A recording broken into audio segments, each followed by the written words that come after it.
Counselor? Item 6, I move. Oh, Mr. Chairman, excuse me. I'm sorry. We're going to call on Counselor Zandri for a waiver of Rule 5. Yes, I'd like to make a motion to waive Rule 5 in order for the council to accept the donation from the Wallingford Fireworks Fund. Second. Second, made and seconded. Discussion? Hearing none, all in favor? Aye. Any opposed? Motion passes. Would you like me to move down to the table with the folks that are You can do here? whatever you'd like to. All right. Wayne, Steve, if you could come on up.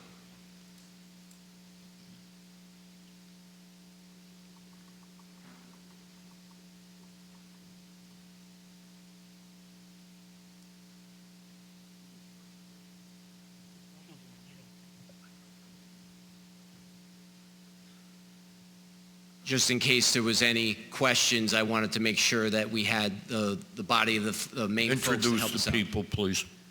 I'm Wayne Montefusco. Stephen Murray? Got to talk. Stephen Murray?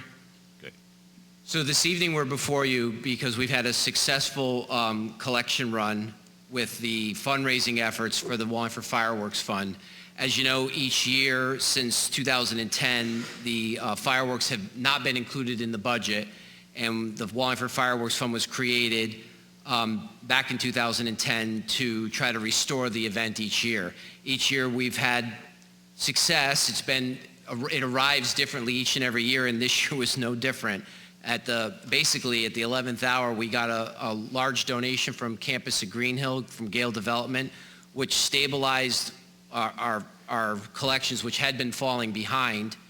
And then between the final fundraiser and the last push, we not only cleared the mark to make the donation to restore the fireworks, we ended up with enough money left over to restore the R Band and have them be able to perform at the event as well.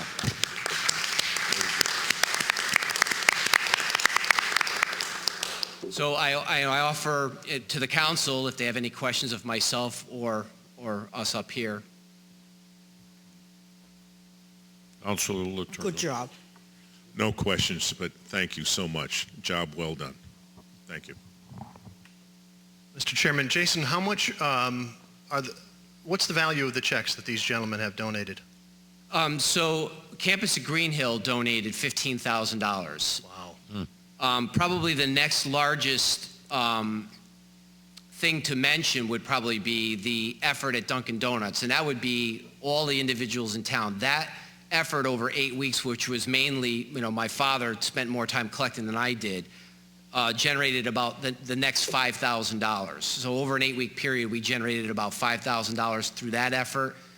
Then the remainder is people sending in checks, making donations. We had the dinner fundraiser, which netted us out at about $3,500.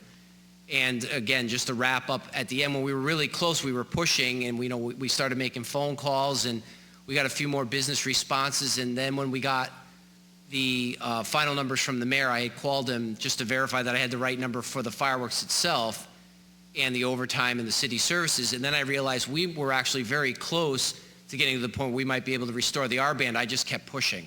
I told Steve, I told Wayne, let's just keep pushing because we could get over the top on that too. It would be a nice thing because we had it last year, as you know, because the Park and Rec budget had money left over and we were able to leverage it, and it wasn't there this year.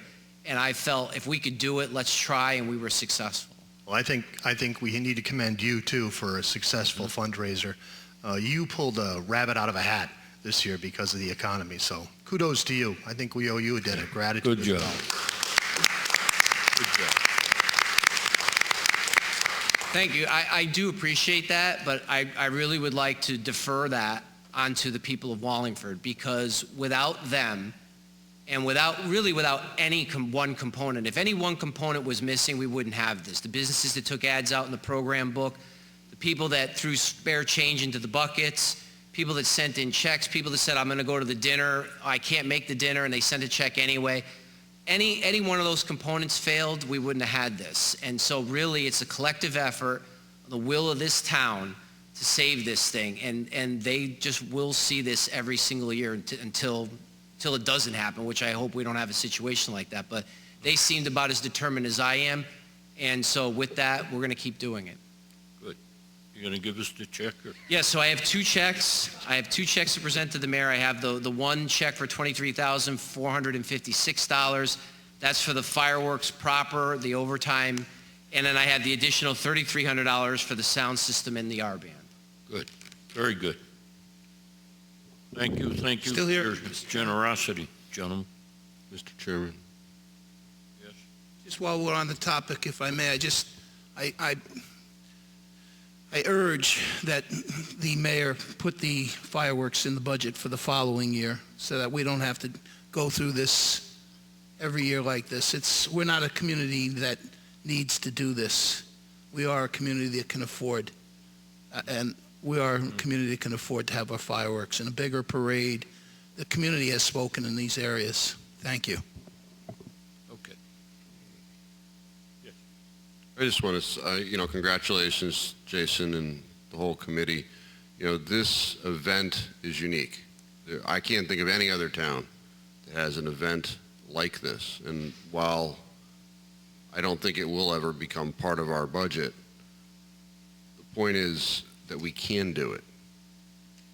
And we will continue to do it, and the people of Wallingford will continue to do it until there won't be any interest anymore, and I don't see that ever happening.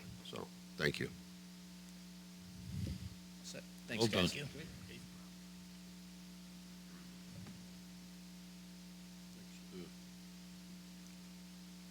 Item. Item 6, I move we approve a revision to the Assistant Network Administrator job description. Second. Good job, Jason.